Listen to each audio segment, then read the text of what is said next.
Integration of E to the power x plus 1/x into E to the power x plus ln x into dx এই অবস্থায় আছে।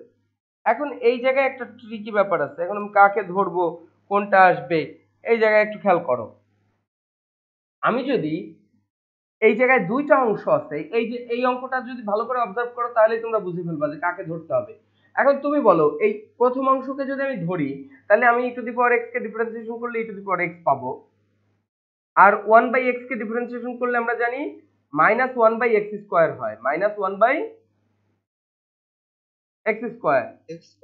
কিন্তু আমি যদি এই অংশটাকে ধরি, দেখো e to the power x কে ডিফারেন্সিয়েশন করলে e to the power x হবে, আর ln x কে ডিফারেন্সিয়েশন করলে 1/x হবে। তাহলে আমি এইটাকে ধরবো না এটাকে ধরবো? তোমরা বলো। ওই যে পরেরটাকে ধরবো। কেন ধরবো সেটা ক্লিয়ার কিনা? এই অঙ্কটা একেবারে স্পষ্ট দেখা যাচ্ছে যে কোনটাকে ধরতে হবে।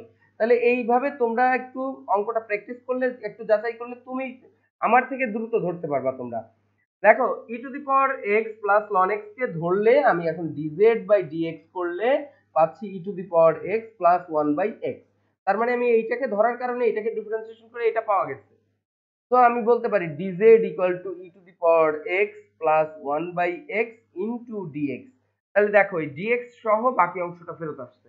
তার মানে কি আমরা এখন এটা খুবই সহজ করে ফেলতে পারছি।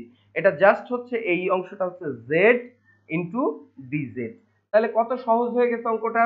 এখন এটাকে ইন্টিগ্রেশন করলে আমরা জানি, ইন্টিগ্রেশন সরাসরি ইন্টিগ্রেশন করে ফেলবো, z²/2 হবে, কারণ এখানে পাওয়ার হচ্ছে 1।